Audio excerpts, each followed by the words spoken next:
Hey guys, this is Chris again, coming at you with another video. Today's video is the Seiko Samurai. You see here, this is the model number SRPB, I believe, 51. I'll have it in the description, of course, in the video title. But my good buddy Josh, who is a local collector, a good buddy of mine, get up every once in a while. He's a local collector here to me, here in South Carolina. He was gracious enough to lend this in to me. Big shout out to you, Josh. Appreciate it, buddy. He lent me this, and I lent him my G-Shock Square, my own metal, which I kind of missed that. And I think he's kind of digging that G-Shock Square. You know why? It's a great watch. But overall, first impressions on this watch, it's actually not really that bad considering the size. I know the size might throw a lot of you guys off. Quick wristwatch check, by the way. I'm wearing it. SKX 011J. Purple NATO. Of course, you know, being a Clemson fan, I wear a lot of orange and purple. Clemson colors. But like I said, big shout out to Josh for sending that in, let me review that.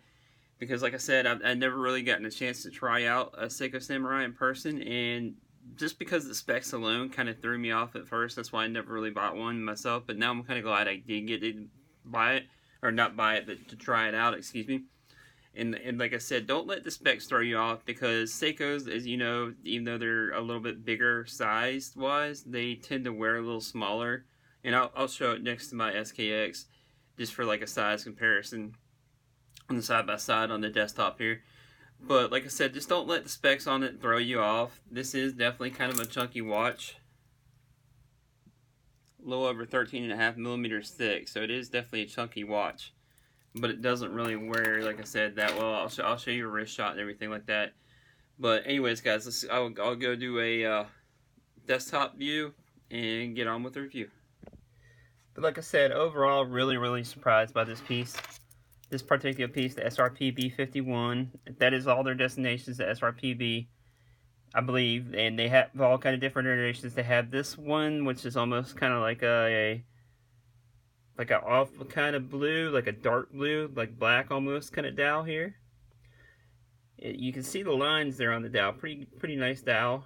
Overall, clean design. It has this kind of like a matte gray and blue bezel there. The bezel action on there is one of its knocks. It doesn't really have too much bezel action on it. It's really kind of solid.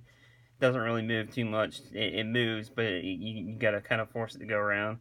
It is that 120 click unidirectional bezel there, and it does have the Seiko Lumen Bright, and it has the 4R35 movement, which is really nice. And the only other knock I would have on this is the Hardlex crystal.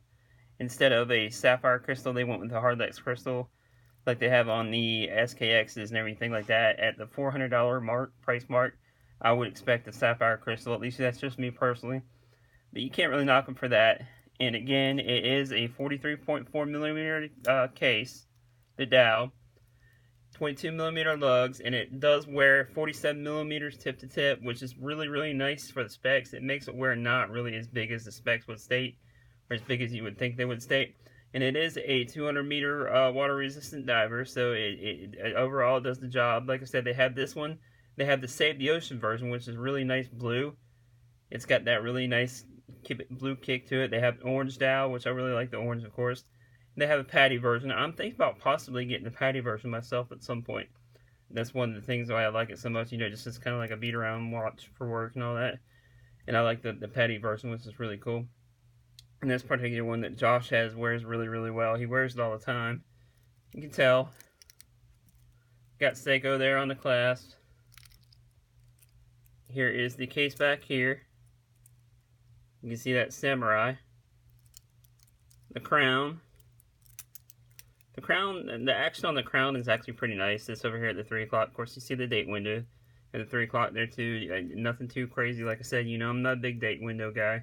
But if it's like that, nicely done, it doesn't really bother me too much. And you can see it's got the automatic, the Prospex logo there, that famous X that Seiko's famous for. Like I said, overall, really clean. It's a purpose-built watch. And I would definitely recommend it. I would probably give this a 7 out of 10 or so, something like that. But I'd definitely recommend it if you're looking at it, get one. Like I said, even if you're of the fair wristed size.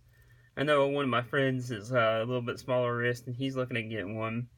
Like I said, overall, I'd definitely recommend it. Let me show you size-wise. I'll take off my SKX. just to show you what it looks like size-wise on the side by side. Overall, not really that bad. Little side-by-side comparison. And then I have these, I don't know if they're sold out or not, but these Wrist Candy Watch Club will go well with any of the Samurai. Pretty much any Seiko. This is a Seiko trademark that they had done the collab, I believe, back in the day. Bruce Williams, they did, I think about a year or so ago they had that. Really dig it. But I'll show you what it looks like on my 7.5 inch wrist. Like I said, overall, not bad at all. You get the angles. Like I said, the overhang on the dial there, it's not really that bad with the crown overhang. The crown doesn't really dig into you or anything like that. That 47mm lug to lug, it makes it wear really nice. You definitely feel it on the wrist. I can give it that. You definitely feel this watch on the wrist. Even more so compared to the SKX and everything like that. And I feel like the Triton is a similar size too, but you definitely don't feel the Triton as big on the wrist. Like I said, overall, definitely like it. But overall, final thoughts and impressions on this watch. Like I said, it wears really, really good. Doesn't feel too big on the wrist. And even if you're one of the fair size wrist people, like I know a good bit of smaller size wrist people that are kind of probably throwing off from wearing this, I would definitely recommend it still. Great watch. Like I said, you can probably find these. I know on Long Island, most of these, the different versions are going for like right under $400. There's a couple there are a couple cheaper versions of it out.